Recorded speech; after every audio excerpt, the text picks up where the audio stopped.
Il s'agit d'un procès, d'un modèle qui est beaucoup plus gémofoutiste à la politique étrangère, d'un modèle qui est beaucoup plus gémofoutiste au divertissement démocratique et qui chale beaucoup plus quant à son mode de vie bousculé par les vagues de migration clandestine. Ceux-là même qui ont été braqués par les porteurs du club de la démocratie nouvelle et révolutionnaire, des manœuvres dilatoires de la colonisation comme du néocolonialisme. Il s'agit d'un procès, d'un fossé qui a séparé l'ancien monde esclavagiste et le nouveau monde démocratique, d'un fossé qui a maquillé la colonisation à la civilisation, d'un fossé qui a maquillé la décolonisation au néocolonialisme, d'un fossé qui a maquillé la politique du mouton politique à la démocratie. Il s'agit aussi d'un procès, d'un complot qui a maquillé la tournée stratégique du général de Gaulle au Sahel des indépendances africaines. Il s'agit d'un procès du mouton politique et dévoué au mode de vie européen.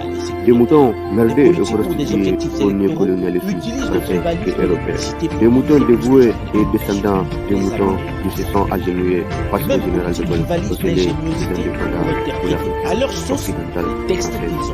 Il s'agit d'un procès d'une union à moitié couronnée de succès en Afrique, c'est-à-dire de l'Union africaine, à vocation divergente et qui mène tout droit au club des moutons politiques qui constituent l'UEMOA et la CEDEAO, qui mène tout droit au complexe colonial de l'Europe, qui mène tout droit à l'impérialisme infernal de l'Occident.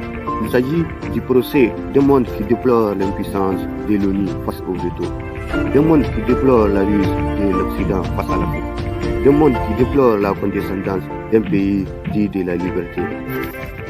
Il s'agit du procès d'une Afrique qui déplore l'impuissance de l'Union africaine face aux moutons merdés et sponsorisés par les centres de la démocratie. Il s'agit en effet d'un modèle d'une Afrique qui déplore un animal politique hors du commun, une coopération passionnante d'un mouton démocratique qui n'hésite pas à faire des vagues pour perpétuer la lignée des moutons déserteurs de l'Afrique. Des moutons qui n'hésitent pas à faire un week-end au pays dit des droits de l'homme pour contempler les paysages parisiens.